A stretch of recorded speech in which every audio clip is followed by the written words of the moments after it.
not always possible to present the information with perfect accuracy.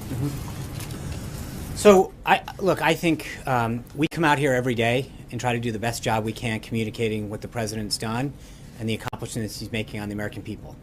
We get here early. We work beyond being here at this podium. As many of you know, we get here early. We work pretty late.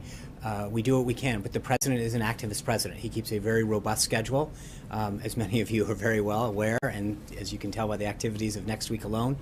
And I think sometimes we don't have an opportunity to get in to see him, to get his full thinking. In those cases, we do our best to follow up with you. But I think that there are times when you, more than not, read a story where someone's trying to pull apart one word, one sentence, and say, aha, and make it a gotcha thing. We work very hard to get you the most accurate and up-to-date information throughout the day. We don't always have the opportunity to get in to see the president. And in those cases, I think we do a pretty good job of following up and getting you the information after the briefing or in a subsequent.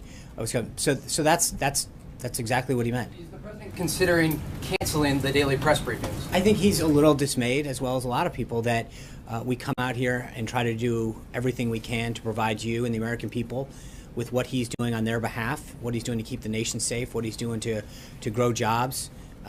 And yet we see time and time again an attempt to parse every little word and make it more of a game of gotcha, as opposed to really figure out what the policies are, why something's being pursued, or what the update is on this. And I think that's where there's a lot of dismay, and I don't think it's something that just alone the president feels. Can I ask you one? Why did you come out with information that was later contradicted by the president 2 days later? Could you explain the TikTok? When were you brought in? Who else was involved? Why were the American people given incorrect information that night? I don't necessarily believe that that's true, Zeke. There was a decision-making process. The president explained it in the interview process. The bottom line is that the director of the FBI serves the pleasure of the president. The president made a decision to replace him, as he has stated very clearly now publicly. The president is now focused on making sure that he finds a replacement that has the leadership qualities to lead the FBI. That's it, plain and simple. Cam. Follow up on that real briefly. What you said Tuesday doesn't match what the president was laying out yesterday in his interview in this room. Can you walk through why the discrepancy in terms of whose decision this was? Well, it's always the president's decision. That's it, final. Did he take the... As I mentioned to Zeke, this is ultimately always going to be the president's decision. Everyone who serves at the pleasure of the president, it's ultimately going to be his decision to hire someone, to fire someone. He made a decision, in part based on the recommendation, and he's now focused on making sure that we have a replacement at the FBI to instill the proper leadership they need. Blake.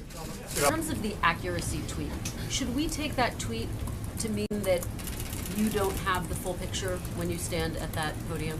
As I said, we come up here every day, not just to the podium, but we are here first thing in the morning till late at night every day, answering your questions on a variety of subjects and throughout issues that are happening in the government. We, as most of you can attest, work day and night to make sure that we get you the most up-to-date, accurate information at all times.